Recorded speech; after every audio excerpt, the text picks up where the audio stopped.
Voces vibrantes. Bienvenidos todos a su podcast Voces Vibrantes. Hoy estamos en un segundo episodio dando continuidad a lo que es relaciones tóxicas. Mi nombre es Catherine Sánchez, comunicadora social y periodista. Venimos desde la Secretaría de la Mujer y Equidad de Género. Y vengo acompañada de César Augusto Rodríguez, psicólogo también de la Secretaría de Equidad y Género del municipio de Melgar.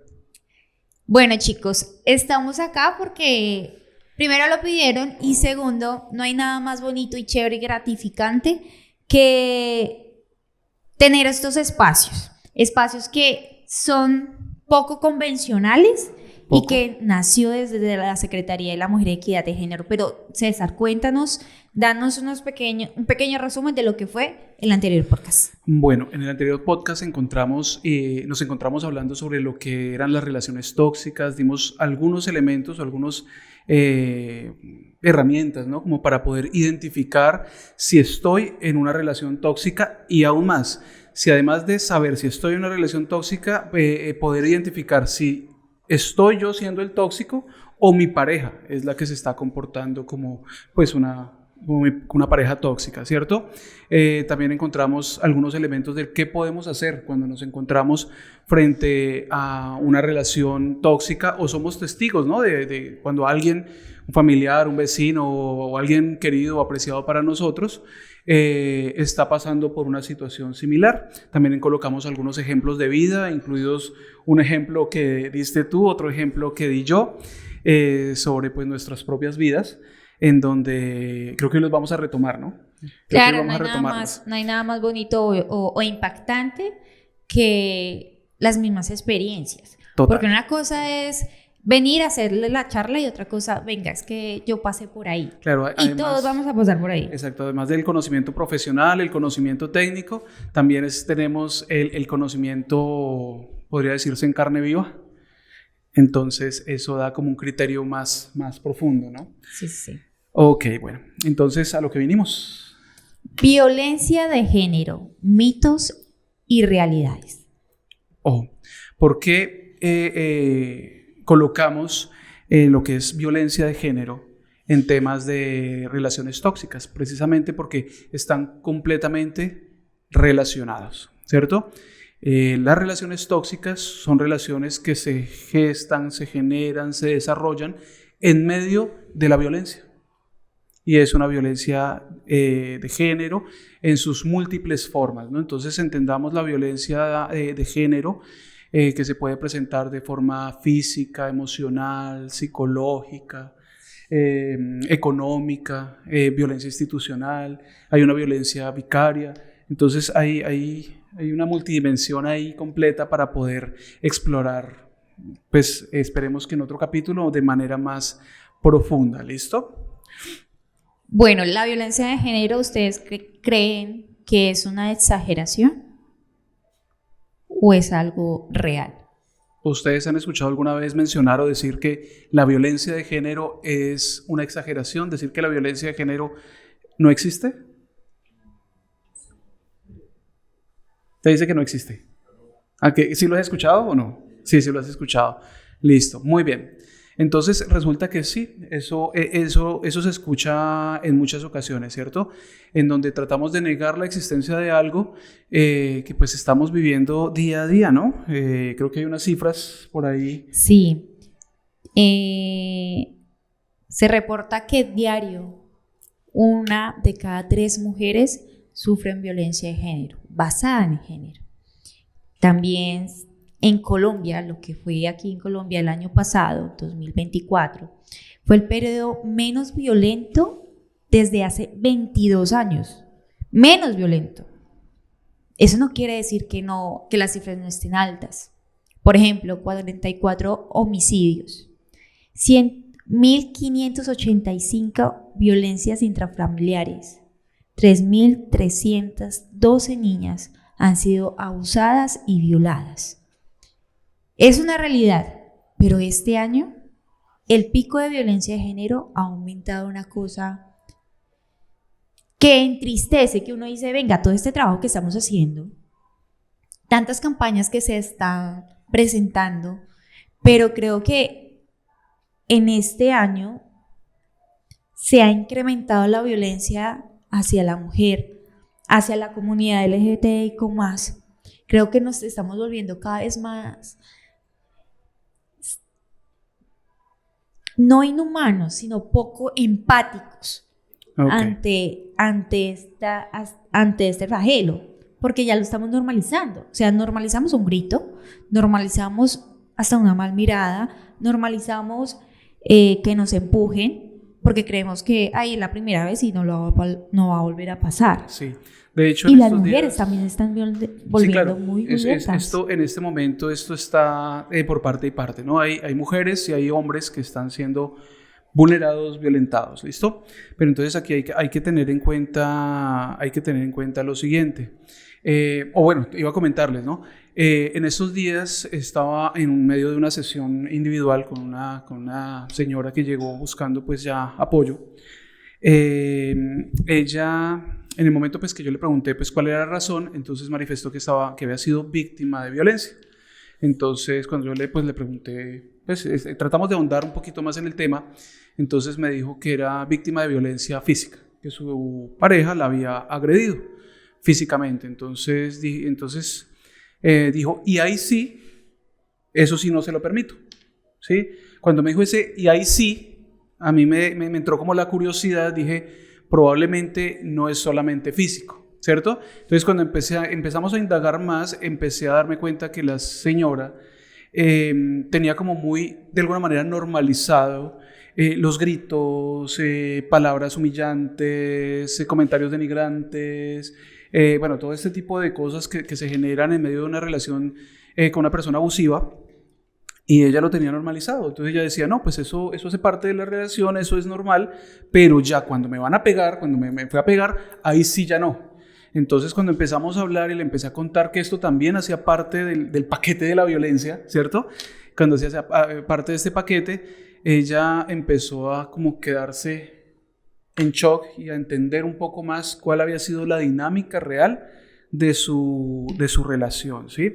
Entonces comprendió pues ciertas cosas en donde ella pues debió haber asumido esa misma postura que estaba asumiendo en ese momento, debió haberla asumido desde el principio, ¿no? Desde cuando me dicen la primera palabra desagradable, cuando me llamó tonta, cuando me llamó bruta, cuando me dijo que la vecina era más bonita que yo, que estaba más buena o que tenía mejores piernas, como todo ese tipo de cosas, o que por qué se viste así, todo lo que ya en el podcast pasado pues que más o menos abordamos. Entonces ella como que entró en otro contexto y eso sirvió también para que ella se reafirmara y dijera, bueno, es que entonces yo tengo también que cambiar varias cosas y no puedo regresar a lo mismo. Entonces fue un ejercicio bastante interesante, pero ejemplifica lo que pasa y lo que ha pasado desde hace muchos años y lo que sigue pasando en la actualidad. ¿Listo? César, ¿tú has sufrido violencia física dentro de una relación? Sí, claro que sí. Cuéntanos. Porque es que hay algo particular y el tema de la violencia viene en una escalada, ¿no? Hay algo que se llama como el ciclo de la violencia al interior del hogar o en la relación de pareja. ¿Sí? Entonces, una primera fase es la acumulación. Entonces, ¿qué es la acumulación? Acumulación de tensión, ¿listo? ¿Qué es esa acumulación de tensión? Esa acumulación de tensión es cuando voy generando como esas pequeñas acciones, como entonces lo primero que hice fue una mirada así como rayada, como con rabia, ¿cierto? Luego ya como que le dije una palabra como cállese, ¿sí? A mi pareja. O le dije, usted es como medio bruta, ¿cierto? Entonces, eso va generando como una acumulación, y esa acumulación va aumentando esa ansiedad, ese estrés que tiene el agresor. ¿Listo? Después de esta fase, cuando llega a cierto punto, hay algo que se llama la explosión. Y esa explosión puede ser, esa explosión genera los niveles de agresión más altos, ¿cierto? Y puede ser en diversos aspectos. Entonces puede ser agresión verbal, ¿sí? Entonces ya no te dice solamente bruta, sino utiliza cualquier cantidad de improperios, desde que eres una prostituta, desde que, cualquier tipo de agresión verbal bien fuerte, ¿cierto? Hasta llegar a los golpes o a la agresión física, ¿sí? Ojo, y esta escalada es bastante fuerte porque en este punto la persona ya está prácticamente fuera de sí. O sea, ya no lo hace solamente de una manera consciente, sino que está completamente fuera de sí. Entonces, por eso se llama explosión, ¿no? Porque cuando explota, o sea, saca todo eso que de pronto llevaba ahí, entonces genera esa agresión así desmedida. Pero ¿qué pasa? ¿Qué viene posteriormente a eso? Viene algo que se llama el periodo de luna de miel, ¿sí? Que viene acompañado de un arrepentimiento. Entonces, cuando llegan y te llega entonces con el ramo de rosas o con la chocolatina, o si fue la mujer la que agredió, entonces al día siguiente, no sé, te prepara tu comida favorita o te hace el masaje que te gusta, que sabe que te gusta que te hagas, ¿cierto? O se coloca el baby doll que sabe que te agrada y que te gusta, ¿cierto? Y entra en ese periodo de arrepentimiento y que se llama el periodo de luna de miel. ¿Sí? Entonces viene y se porta súper lindo, súper linda, una semana, 2 semanas, un mes, dependiendo qué tan fuerte y qué tan intenso haya sido la explosión, y luego vuelve otra vez y se repite. Entonces empieza nuevamente a ver el periodo de acumulación, y luego otra vez la explosión, y luego otra vez el periodo de luna de miel. Ojo, en esos periodos, en esos momentos de explosión, también hay una escalada, ¿no? Entonces, cada vez que haya una explosión puede ser con mayor intensidad, exactamente, con mayor nivel, con mayor intensidad. Entonces, ¿qué pasa? Al principio solamente te da una cachetada, ¡pah! ¿Sí? Te agarró a cachetadas, ¡pah! Listo, ya la segunda vez te agarró a cachetadas y te dio puños, con mano cerrada, puños, ¿cierto? Ya después incluye patadas, ¿sí? Entonces, van insultos, cachetadas, puños, patadas, y en mi caso personal, ojo con lo que voy a decir, porque está dando muchas vueltas, ¿cierto? En mi caso personal, esta escalada llegó hasta la agresión con un arma cortopunzante. Entonces yo alcancé a colocar posición defensiva y sufrí un corte, claro que fue leve, pero igual fue un corte en esta parte. ¿Listo? Entonces eso va subiendo, eso va aumentando. ¿Listo? Ojo, esta escalada no solamente pasa en las relaciones de pareja, en las relaciones de amigos, en las relaciones de compañeros de escuela o colegio también va aumentando, ¿sí? Cuando hay este tipo de agresiones. Entonces primero se empieza con una pequeña broma, luego con una palabra ofensiva, luego con un empujón, y una palmada, y así poco a poco se va subiendo hasta que termina en una agresión, puede terminar en una agresión más severa. Sí. No sé si aquí alguno de ustedes recuerda cuál fue mi relación tóxica. Yo les comenté unas fuertes, pero como estamos en la de violencia física, con la misma pareja, que fue el tope de todas las etapas, él me agredió 2 veces. La primera vez, estábamos en una discoteca, estábamos con mi mami, es que bailando, pero yo me cansé de bailar. Y él en medio de sus tragos, llegó y me cogió en el hombro y me golpeó hacia la pared. Y me dijo, es que usted tiene que bailar. Y yo, ¿pero por qué? Me quedé callada, mi mamá pues no se dio cuenta. Y cuando llegamos a la casa le dije a mi mamá, él me agredió. Mi mamá obvio lo enfrentó de una vez. Pero él dijo, ¿pero en qué momento? Yo solo le estaba hablando. No es solo hablar. Él llegó y me golpeó contra la pared. Yo tenía, si noté, unos 20 años. Y él tenía casi 30 años. Y yo, pues uno está muy chiquito. Creo que la inexperiencia también ayuda un poco, claro, a permitir todo esto. Fueron etapas de violencia. Claro que sí. Esa inexperiencia también pues facilita mucho, ¿no? Sí. Facilita mucho la agresión por parte de la otra persona. Y muchas veces no necesariamente tiene que ver la edad, ¿no? Porque hay algo que también es bastante particular, y es que las personas que son agresores, por lo general, durante su infancia vivieron en ambientes agresivos, ¿cierto? Demasiado. Entonces, su papá violentaba a su mamá, o su mamá violentaba a su papá, la mamá y el papá los violentaban a ellos, ¿cierto? Entonces vivieron en un entorno posiblemente violento. Ojo, hay excepciones a la regla, ¿no? Eso no quiere decir que todos los que vivieron en un entorno violento obligatoriamente tienen que ser violentos, ¿no? Ni todos los que vivieron en un ambiente sano son buenos, amables y gentiles, ¿no? Esto también, todo tiene su excepción, ¿no? Pero la mayoría, dentro de lo que se ha estudiado, dentro de lo que se ha revisado, la gran mayoría de agresores vivieron en un ambiente violento durante sus infancias. Entonces él me pidió perdón. Él lo tuvo que medio reconocer porque mi mamá lo enfrentó, pero en sí no fue muy consciente que digamos, porque cuando la persona es consciente, en serio cambia. La segunda vez que me golpeó, él estaba borracho. Llegó a la casa, yo vivía en un apartamento sola, llegó a la casa borracho y bueno, después de tanto tiempo uno ya tenía dudas, ¿no? En la relación y le cogí el celular y le revisé el celular. Resulta que ahí me di cuenta que tenía más de 5 perfiles falsos donde él me acosaba haciéndose pasar por otra persona. Y cuando yo le reclamé, ven, eres tú el que me estás molestando y aún así me agredes, me dijo que era mi culpa, que él tenía que hacer esos perfiles falsos para mirar yo cómo me comportaba, cómo respondía, para mirar qué digna de mujer yo era. Y ahí fue cuando llegó y me golpeó 2 veces acá en el pecho. Yo le dije, te me vas ya de mi casa. Después de eso duré como 15 días y hasta ahí llegó la relación. Pero el primer golpe lo permití.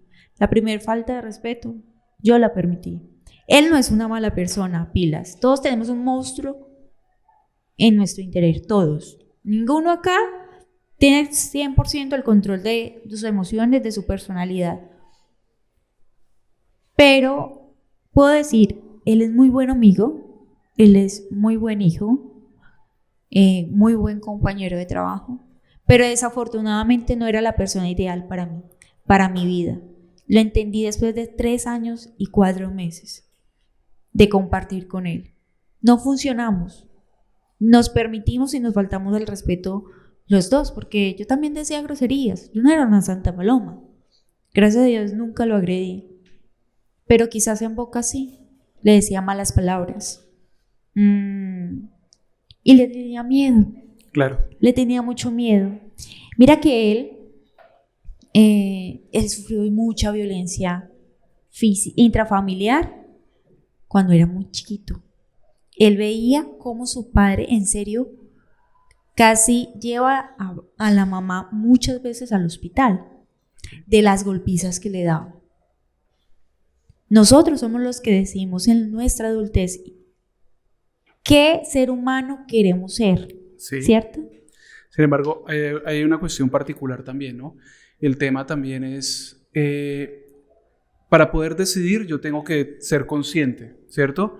Y para poder llegar a un, digamos, nivel de conciencia sano, yo tengo que primero sanar mis emociones, sanar las heridas, sanar todo eso que llevo por dentro, eso que tú dices, que lo llamas como el monstruo que llevamos dentro, precisamente eso hace parte de todo eso, de todo ese daño interior que hemos recibido a lo largo de nuestras vidas, ¿cierto?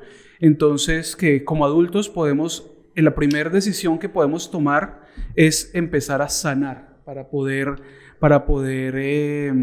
pues mejorar como personas, para poder estar más tranquilos, para poder estar en paz, que eso es algo que no tiene ningún precio, nada puede pagar realmente esa sensación de paz y de tranquilidad interior, ¿sí? Entonces, eso me lleva también a lo siguiente, ¿no? Entonces, las personas que han estado en un ambiente violento desde su infancia, por lo general no han tenido la oportunidad tampoco de desarrollar una autoestima sana, ¿sí? Porque como han estado en un entorno violento, lo que ven, lo que perciben, lo que sienten es inestabilidad, es caos. Entonces uno en medio de eso, pues es muy difícil desarrollar una autoestima sana, ¿sí? También desarrollan baja tolerancia a la frustración. Entonces, cualquier cosa que les salga mal, que no sea como ellos quieren, que salga levemente diferente a lo que ellos tenían como idealizado, es tomado como, en muchas ocasiones, como una agresión, es tomado como algo personal, les genera, les dispara pues sus niveles de ansiedad de tal forma que se pueden llegar a descontrolar, ¿sí? Entonces tienen baja tolerancia a la frustración, entonces no dan respuestas, sino reaccionan ante las situaciones, y las reacciones por lo general siempre son en estado alterado emocionalmente hablando, ¿sí? Y por eso genera muchas cosas negativas a su alrededor. Y esto, a su vez, genera que ellos tengan una necesidad permanente de sentir que tienen el poder o el control. ¿Listo? Pero ojo, como tú decías, esto no necesariamente lo hacen porque sean malas personas, ¿no? Y con esto tampoco estamos justificando. Es decir, que no son malas personas, tampoco estamos justificando, ¿no? Pero ese deseo, esa necesidad de sentir el control, que por ejemplo muy probablemente por eso lo llevó a crear todos esos perfiles y a urdir pues toda esta trama, ¿cierto? Esa necesidad surge precisamente del miedo, de esa inseguridad, de esa inestabilidad, de esa baja autoestima, de que en el fondo se sienten insuficientes, ¿cierto? Entonces tienen que hacer algo para poder como mitigar esa sensación y ese dolor. Entonces, por eso necesitan tener el control para poder sentir de alguna manera que no va a pasar, que no los van a abandonar, que no los van a dejar, que no van a sentirse abandonados. Entonces, es un ciclo bastante nocivo, bastante dañino para la persona y para los que están a su alrededor. Entonces, eso hay que siempre tenerlo en cuenta y contemplarlo. Sí, que normalizamos, yo vuelvo y digo, normalizar es una cosa bárbara. Cuando yo terminé con esa persona, claro, él intentó volver conmigo muchas veces y no volví, obviamente, porque ya había alguien por allá hasta el fondo, que estaba ahí detrás, seduciendo. Pero en medio de todo este proceso, él llegaba y me amenazaba me amenazaba y me gritaba y me insultaba por teléfono y por correo electrónico. Me decía que yo había dicho mentiras en cuanto a los golpes porque nunca me dejó un morado, que tenía que haber una evidencia física o una denuncia para decir si es que yo lo golpeé. Okay. Fueron momentos y días tortuosos, pero puedo decir, en este momento estoy tranquila. Okay. Esa relación me enseñó a que no debo volver a permitir por nada del mundo, ¿sí? Y no es solo con los amigos, con las relaciones, con todo. Todo surge, todo pasa, todo genera experiencia y... Bueno, y hay algo también que acabas de decir que es muy importante. Mira. Nosotros tenemos que aprender a aprender. ¿Sí? Sí. Nosotros tenemos que aprender a aprender de las situaciones. Entonces a veces uno llega y encuentra personas, mujeres, hombres, que dicen, es que las mujeres son terribles, las mujeres son de lo peor, todas son iguales. Locas, así nos caracterizan, locas, tóxicas, intensas. Sí, exacto. Y la mujer, por su parte, entonces no es que todos los hombres son una porquería, perros, mujeriegos, desgraciados, solo quieren una cosa, ¿cierto? Entonces ahí es cuando uno dice, bueno, ¿qué capacidad de aprendizaje real tuvo esta persona con las experiencias que vivió? Entonces ahí es donde uno se da cuenta, no hay una capacidad de aprendizaje, no hay una capacidad de retroalimentación que me permita entender, asumir, asimilar y transformar eso que pasó en algo que me haga crecer. Sino que por el contrario permito llenarme de más resentimiento, más rabia, más miedo, más inseguridad, permito que mi autoestima siga disminuyendo, siga viéndose afectada, que obviamente tampoco estoy diciendo que esto sea fácil, ¿no? O sea, cuando uno es víctima de violencia y más por periodos prolongados, eso termina afectando de alguna manera, ¿cierto? Claro. Pero sí, ahí viene lo que siempre hemos dicho, ¿no? El buscar ayuda también es importante. El buscar ayuda también es algo fundamental. Entonces, a veces cuando yo no puedo solo, yo recurro a buscar ayuda. Por eso es importante, en serio, César, buscar ayuda. Acá en Melgar tenemos un maravilloso punto, que es la Secretaría de la Mujer y Equidad de Género, donde pueden obtener apoyo psicológico por un compañero o 2 psicólogas más, apoyo jurídico. También te hacen como el acompañamiento de ellos dos, ¿no? Porque hacen las duplas.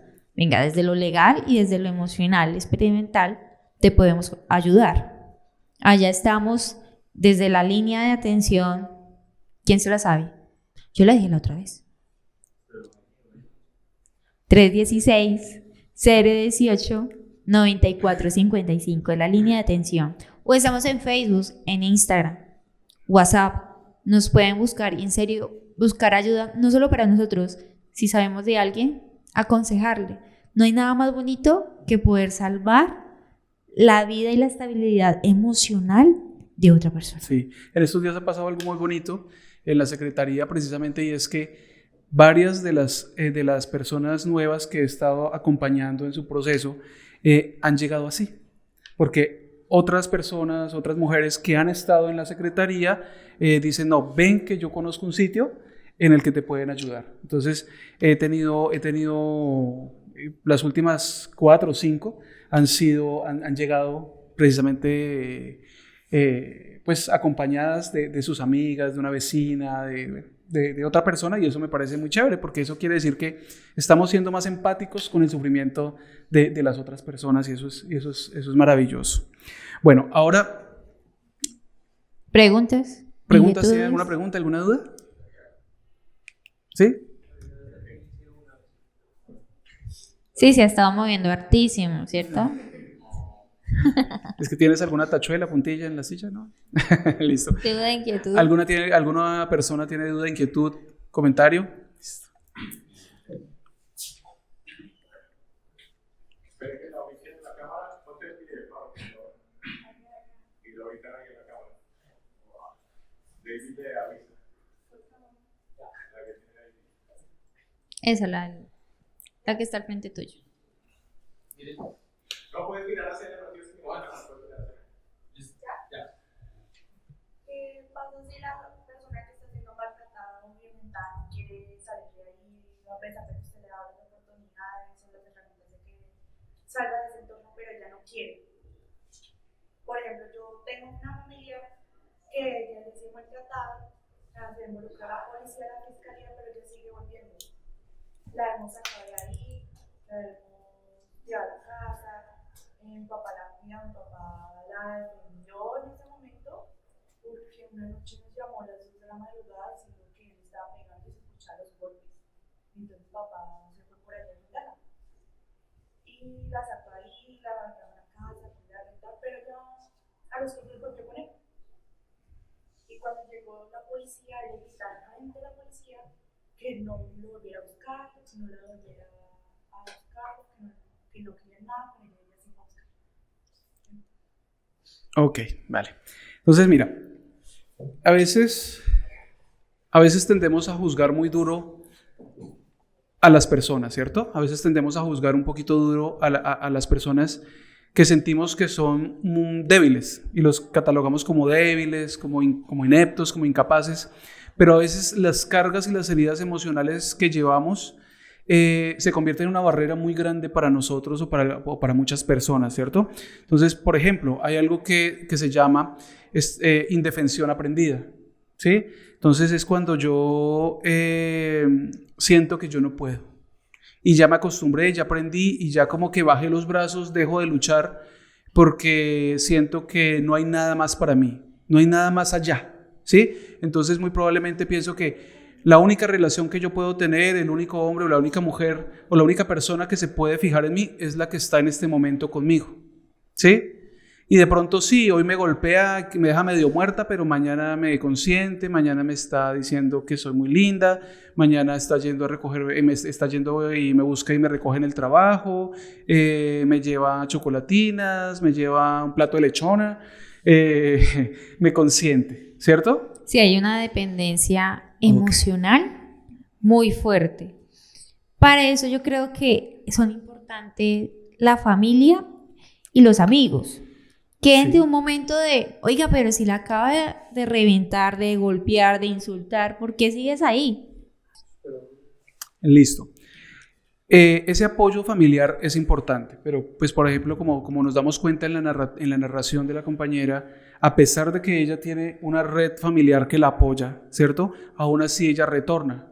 Yo ¿Sí? creo que toca buscar otra estrategia, ¿sabes? Exactamente, entonces ahí es cuando sabemos que solamente con la acción de la red familiar no está siendo suficiente, entonces necesitamos ¿qué? Un profesional. Entonces a veces es necesario involucrar un profesional en ese proceso. Entonces está, por ejemplo, lo que decíamos ahorita, la Casa de la Mujer, donde pues varios psicólogos estamos acompañando y asesorando precisamente muchos casos similares, ¿cierto? Pero otra razón por la que muchas personas no se alejan es por miedo, ¿sí? Entonces los amenazan, ¿sí? Si no vuelves, si me dejas, yo voy y le hago algo a tu papá, le hago algo a los niños, le hago algo a tu perro, le hago algo, bueno, ¿sí? A través del miedo también controlamos a los otros, ¿sí? Entonces, delante de la policía, delante de los demás, le dicen, no me vuelva a buscar, no vuelva que... Pero al interior de la casa, cuando estamos solos, le dijo, si usted me llega a dejar, usted se muere, ¿sí? Puede pasar, no estoy diciendo que sea ese el caso, pero puede pasar, ¿cierto? El miedo también es un arma que se utiliza en esos casos para tener el control de la otra persona. ¿Y qué ayuda? Pues que la otra persona tenga vacíos afectivos, ¿cierto? Que tenga baja autoestima, que sea dependiente emocionalmente. Entonces, cuando tengo todo ese cóctel de cosas, pues va a ser más fácil controlar a la otra persona y que esa persona genere esa dependencia, genere ese apego y siempre termine volviendo a buscar, ¿sí? Entonces, la recomendación en ese caso, si ustedes ya le han brindado apoyo como red familiar y ella aún así no, digamos, no lo toma, entonces es el momento, creo, de buscar apoyo, buscar ayuda.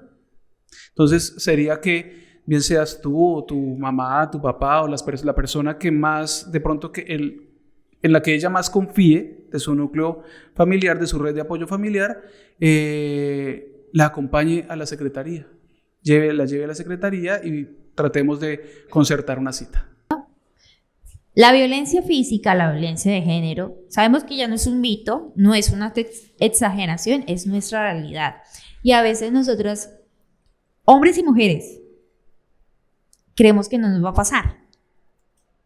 Ponemos nuestra posición ante una conferencia, ante una realidad de otra persona, como esa falta de empatía. Y creemos que como nuestro entorno está bien, nunca nos va a pasar, pues uno ruega, en serio, por la persona, yo que digo, sufrí violencia de género, violencia física, no me gustaría que absolutamente nadie la pasara, ni hombre ni mujer. Pero en serio, cuando a veces venimos a dar estas charlas, tomamos una posición equívoca, como que esto no nos va a pasar, y comenzamos que hacernos a un lado. El lenguaje físico también es muy importante. Total. ¿Sí o no? Claro que sí. La violencia de género, tanto para hombres, para mujeres, existe. Cuando golpean a una mujer, todos nos consolidamos con ella, ¿no? Nos conmovemos, decimos pobrecita. Pobrecita, ella Sí. sufre. Cuando sufre un hombre violencia, es débil el hombre. A ella la vimos como víctima, ¿no? Víctima. El hombre es débil, el hombre debe aguantar. Es motivo de risa, es motivo de burla, pero no, pilas, esto es una realidad. Esto es una realidad. La violencia física existe en todas sus etapas. Ante un caso de violencia, recuerden, tú no eres el culpable. Primero, entiendes. Total. Tú no eres el culpable ante esta violencia. Segundo, sí hay salida. Hay que buscar la ayuda, el apoyo. Siempre existe la ayuda. Que nosotras no lo queramos buscar, admitirlo y aceptar nuestra realidad, ya es otra cosa. Eso también me lleva a lo siguiente. Nosotros pensamos que es en la actualidad que hay agresión, que es en la actualidad que esto pasa, pero hoy ya pudimos darnos cuenta que esto es histórico. Esto viene desde hace mucho tiempo. ¿Cuál es la diferencia? Que en la actualidad, en particular para la mujer, se habla más abierto de esto, se denuncia, ¿cierto? Se ha expuesto más a través de medios, a través de diferentes plataformas, de las diferentes plataformas que hay, esta situación de agresión, ¿cierto? De violencia. Otro elemento, recordemos, la violencia no se genera porque sí, no se genera porque, no necesariamente se genera porque soy malo, ¿cierto? No necesariamente se genera porque quiera deliberadamente dañar al otro, ¿sí? Se genera porque emocionalmente, ¿qué pasa conmigo? No estoy bien. Emocionalmente, el que es agresor, tanto el agresor como el agredido, el victimario como la víctima, emocionalmente no están bien, ninguno de los dos, ¿cierto? Entonces, esto como que se junta para generar ese tipo de situaciones que pues no son justas ni para el uno ni para el otro, porque en últimas los dos simplemente están siendo víctimas de sus propias emociones. Víctimas de su propio invento. Sí, víctimas de sus propias emociones. Entonces, con esto no quiero justificar al victimario, ¿cierto? Pero sí quiero que empecemos a entender que cuando también estamos siendo victimarios, cuando yo soy el que estoy generando la violencia, yo también necesito ayuda, ¿cierto?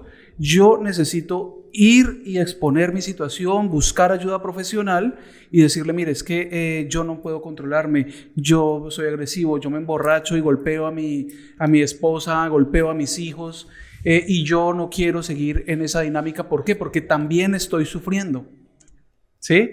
Eso es lo que muchas veces no se ve, ¿no? Sí. O sea, y yo te lo digo desde el punto de vista, pues, de la persona que fue violentada en su momento, yo entiendo de alguna manera también eso. Entonces, no, como reitero, no es por justificar, pero sí podemos entender un poco qué es lo que está pasando y al entender podemos saber qué podemos hacer de manera más clara. Así, el día de hoy hemos culminado nuestra sesión de relaciones tóxicas. Damos el cierre. Muy pendientes. ¿Alguna pregunta para terminar? ¿Alguna duda? ¿Duda, inquietud? ¿Alguna inquietud? Recuerden que desde la Secretaría de la Mujer y Equidad de Género estamos para todos ustedes. Así finalizamos nuestro podcast Voces Vibrantes en el tema de relaciones tóxicas. Vendrán nuevos episodios con nuevos temas interesantes que han surgido gracias a este plan piloto. Número de atención 316-018-9455. Para los que aún no han visto la primera parte del podcast, pues los invitamos a que la vean y a que en la parte de los comentarios pues nos dejen las sugerencias también de las temáticas que a ustedes les gustaría que abordáramos. ¿Listo? Cualquier tema que ustedes quieran. Cualquier tema está en YouTube. Estamos acá. Creo que el profesor Esteban, creo que él ya les compartió el link y está también cargado en la página de Facebook de la institución. Ya está. Entonces ahí está y quedamos atentos a sus comentarios. Muchas gracias. Chao. Chao.